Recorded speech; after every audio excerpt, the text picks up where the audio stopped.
And I'd like to thank each and every one of you guys for coming out tonight. This is a huge help for me. I've got a long road ahead of me.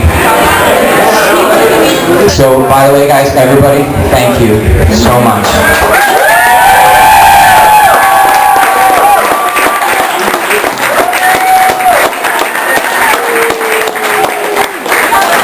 So I get a lot of questions about what is leukemia, because when I was diagnosed in January 2007, I had no idea what leukemia is. In fact, they told me in the emergency room that I either had AIDS or leukemia, and I was like, well, what's leukemia? You know, and they're like, well, I think it was curable. First of all, I was like, all right, no leukemia. And what leukemia is cancer of the blood. I have what's called acute promyelocytic leukemia. It's a form of AML leukemia. And basically what happens is the stem cells in my blood basically decided one day, I don't know what the hell I'm doing. They mutated, 2 chromosomes switched places randomly. Now why this happened, nobody knows. Nobody knows what causes cancer, but we're working on it. And needless to say, they started attacking my blood cells. My body stopped producing white blood cells, red blood cells, and platelets. And what that means in real world terms is that my body couldn't carry oxygen, my body couldn't repair itself, and my body couldn't heal itself. But fortunately, in January 2007, this is a curable cancer. And I went through the first treatment. I got through after September of 2007. And I was in remission from March of 2007 until July of 2007 of this year. And when I relapsed, actually, I started to realize it about July 10th. And now July 11th, I got to play here, and I thought this was a pretty badass place. And so I was pretty happy to be here. And when it...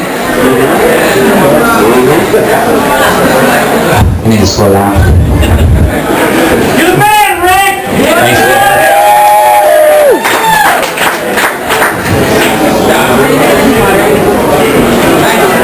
So needless to say, I relapsed, and I was like, doctor, what do I have to do now? And he's like, you need a transplant. And I'm like, what the hell is that?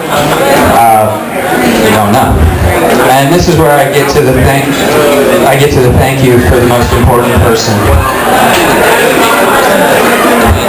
Somewhere in Europe, there's a 30-year-old male who anonymously, without any compensation, volunteered to donate his bone marrow for anybody that would need it.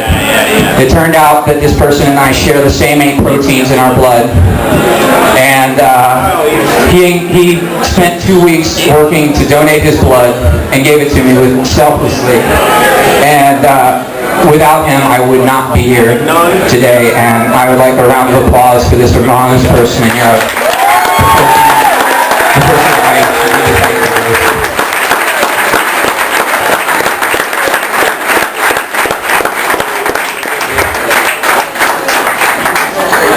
And since I have a captive audience, I'm going to spend about 45 seconds telling you what he did so that I can encourage people to get information about the National Donor Marrow Program.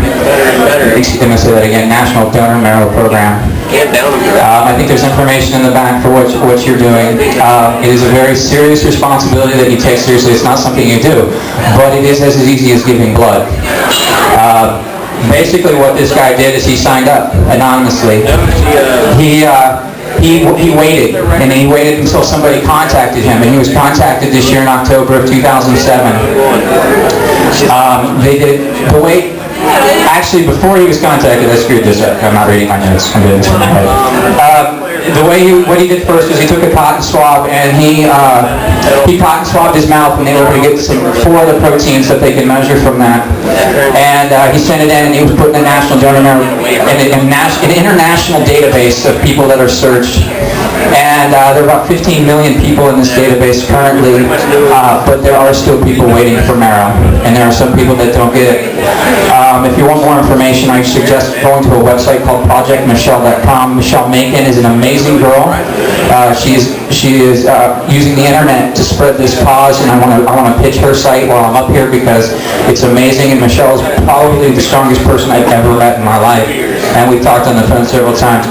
So after he, let me find my notes. I got lost. So after he donated blood, he was called up. He went to the doctor, did final testing. He did a donation. His donation consisted of donating blood. They gave him some drugs that would encourage the growth of cells. He donated his blood.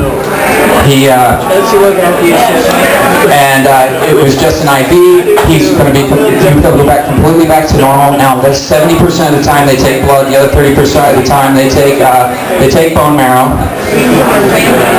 It takes actually 36 hours for that to go away, and that also completely heals. I actually have to do it on Monday, and I'm currently under a lot of stress because that's the same day as the Ohio State Buckeye game, and I can't tell how. And if I don't want to take the drugs before the game because I don't want to miss it, but if we're losing at halftime, I think I'm totally going to take the drugs then. So I'm not real sure. And to finish up. Again, I had my transplant on November 7th.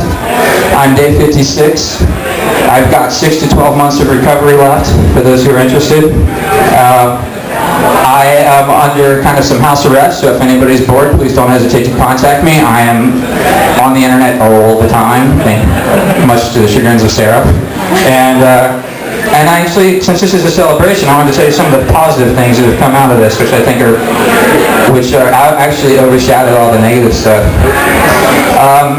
For those of you who have known me for a long time, you can clearly see I've saved a lot of time in personal grooming.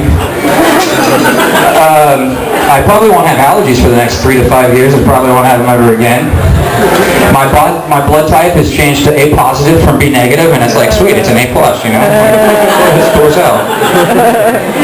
I'm medically prohibited from doing my least favorite chores for the next 3 months, which include laundry and taking out the trash. Even though I've been required like 24/7 care or a babysitter for the last couple months, I've had 2 really very attractive caregivers and some hot nurses, so it's been really good eye therapy at the same time. And finally, I got to do this tonight. Thank you guys all very much.